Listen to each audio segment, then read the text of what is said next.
been 2 days since Norman Powell was traded for Gary Trent Jr. and Rodney Hood, and we've already seen them in action for the Raptors as Gary Trent Jr. started the game yesterday. And just from that, we have an idea of what kind of a player he is. So in this video, we're going to assess what impact will Gary Trent Jr. have on the Raptors over the course of his career. Let's get into it.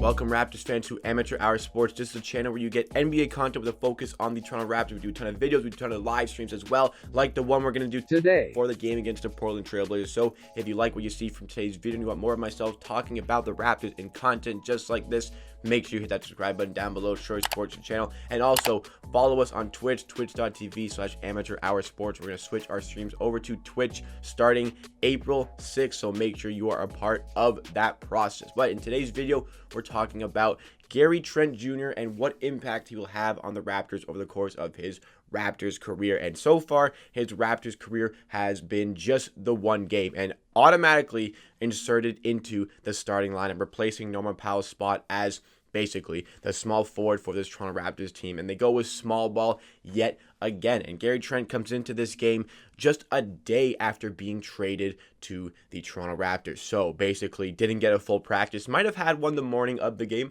might have had a small practice, but came into the game not really knowing rotations on defense, maybe really not knowing the plays, and still he did all right for the Toronto Raptors here. The game as a whole, so the Raptors played decently. They were pretty good. They weren't phenomenal, but they were pretty good in this game. Their on-ball defending was great. Their off-ball defending wasn't so great. Their rebounding was not good, and their shooting wasn't great either. And they narrowly fall to the high-flying Suns by just 4 points in the end, and it came down to, oh my goodness, OG Anunoby sent Devin Booker to Alcatraz in the last play of the game, but the Raptors could not haul in the offensive rebound, and the Suns just get the fouls and just close out the game and win by 4 points. But a decent performance here. Hopefully it's one that the Raptors can build on for the next game against the Portland Trail Blazers, where it is the return of Norman Powell. Already the return of Norman Powell. But Gary Trent's performance, he shot 4 for 11 from the field, 0 for 5 from 3, which was a little surprising seeing as he is a 40% three-point shooter. But again, this is a guy who has been a Raptor for less than 2 full days, less than 48 hours. So I am going to give him the pass here. His on-ball defense was also quite stellar. Gary Trent is a guy, based on what I'm seeing from Portland Trail Blazers fans, Gary Trent is a guy where stats don't tell his whole game. Over the course of the season, he's shooting just under 40% from 3, and from the field, he's shooting just above 41%. So great shooting from 3, not great shooting as a whole. But in this game for the Raptors, 4 for 11 from the field, and all 4 of his buckets were in the mid-range. Some nice shots from the mid-range. Couldn't get his 3-ball going, but that's okay. That will come over time. What I did notice is he's good at spacing the floor. He's good at creating his own mid-range shot. Sometimes that is necessary, especially late in the game when you really need a shot creator. So promising signs there, and can free himself up for 3. They just were not falling for him, unfortunately, in this game. But again, that will change. On defense, got lost in some rotations. It's difficult to learn the Raptor defensive rotation, so that will come. But on-ball defending had a lot of tasks against Devin Booker, against Chris Paul, where he fared quite well. So good signs from Gary Trent Jr. in this game. It will improve. He is only 22 years old, and in the final year of his 3-year rookie contract, a bit of a strange contract, only 3 years. It will be an RFA at the end of this season, and earlier this year, he turned down a 4-year, $58 million offer from the Portland Trail Blazers because he wanted to essentially bet on himself to be a little bit better and fetch some more money in restricted free agency. So that is what the Raptors are here to take on. I'm sure they're fully aware of the situation.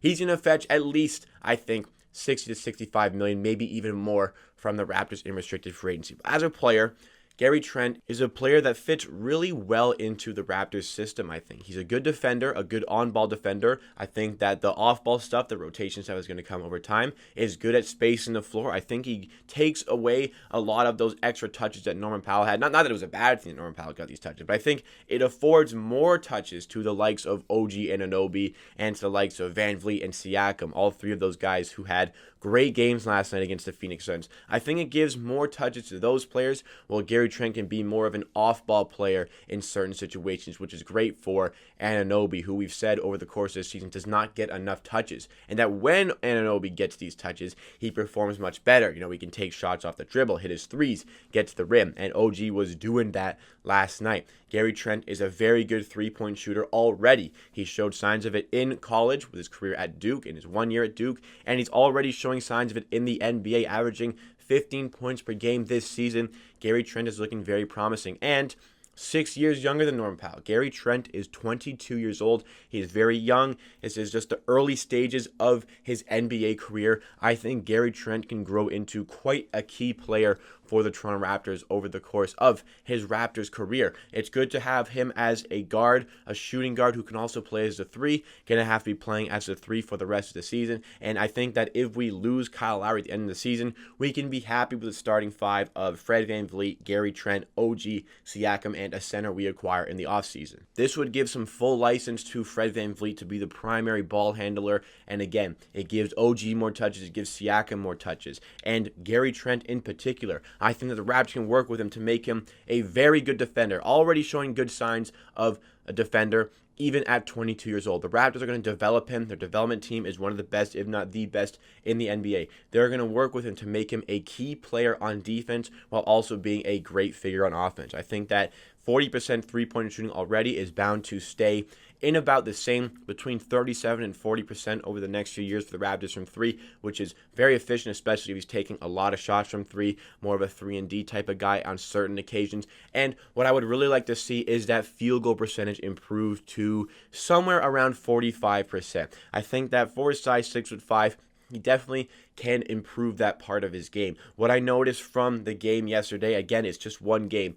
Lots of shots in the mid-range, which isn't always the most efficient game. Maybe that's why he's shooting only about 41% from the field. What I would really like to see him improve, and what I know he can improve here, is attacking the rim. Mixing it up. Mix up the three-point game. Sometimes get your points in mid-range, but sometimes to keep people guessing, you got to get your points on the interior. Get right up to the rim. Take some close, high-percentage shooting opportunities, and that's going to benefit his point output. That is going to benefit his field goal percentages. That's going to make him a more dangerous player. It's also going to enable him to have more space on the outside because you got to understand that he can start cutting to the rim, start driving to the rim, slashing to the rim. That's going to free up some more space on the outside because he might drive in. And if you go press up right against him on a three-pointer, he can just blow it by you and get to the rim. So I think that starting to develop more of a better field goal percentage by getting to the rim, taking more high percentage shooting opportunities, it's really going to help take Gary Trent to the next level on offense because clearly the three-point game is already there. The mid-range game is already there. These little things can be tinkered, but clearly those parts of his game are already present. If you add in just a very good slashing game to the rim, this is a guy who's 6 years younger than Norman Powell. Obviously, we need to replace him for Norman Powell. Gary Trent can grow into that replacement and maybe even exceed what Norman Powell could have produced for the Raptors. Because again, this is a 22-year-old. He's not as good as Norman Powell yet, but with a 6-year window in between their ages, by the time Gary Trent is about 26 years old, having basically not even entered his prime, we could be looking at a very different player than we see currently. We'll see if that whole time of that contract, I'm sure he's getting a 4-year contract in the offseason.